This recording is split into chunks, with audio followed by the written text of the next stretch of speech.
Dans l'enseignement, en particulier à Senghor, c'est la diversité des étudiants qui viennent de l'ensemble du monde francophone.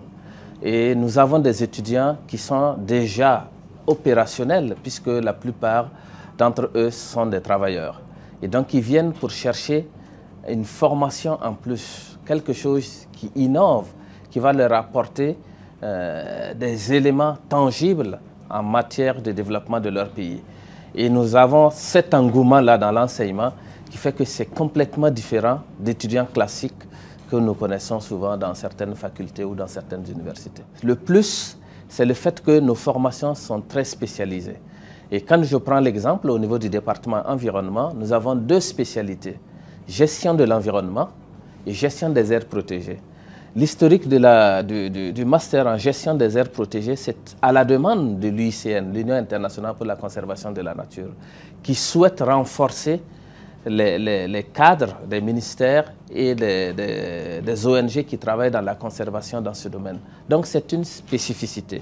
Et donc du coup, avec ce partenariat-là, avec l'UICN, nous avons pu mettre en place cette formation pour des jeunes cadres qui vont travailler dans la conservation.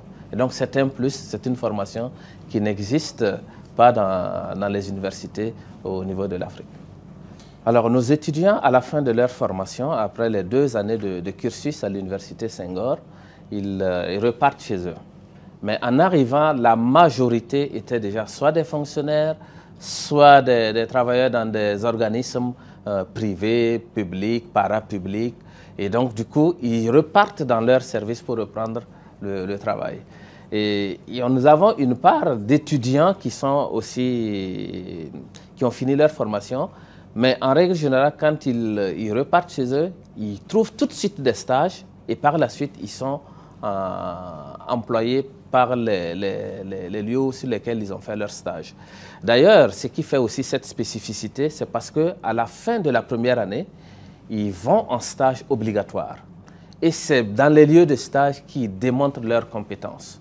Et à la fin de leur formation, le plus souvent, quand ils reviennent à Senghor pour la 2e année, ils ont des promesses d'embauche. Et donc, quand ils repartent, c'est ça qui fait que nous avons un taux de chômage la quasi-totalité, pour ne pas dire la totalité des étudiants, trouvent un emploi très, très rapidement.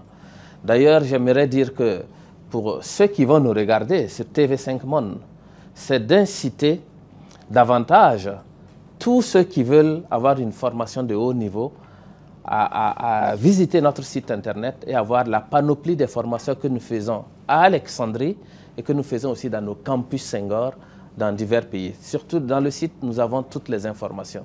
J'aimerais aussi rajouter en disant que nos étudiants en matière de développement et en particulier en matière de développement durable, nous avons de vrais spécialistes.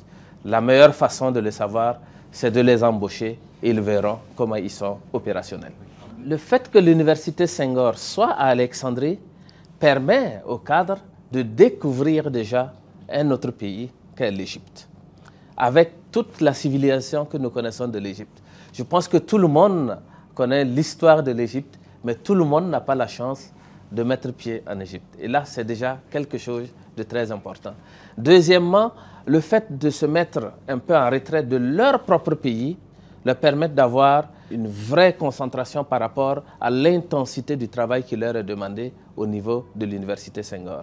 Donc, cette intensité-là fait en sorte qu'ils sont obligés aussi d'avoir des formes de coopération avec d'autres Égyptiens qui sont inscrits à l'université Senghor.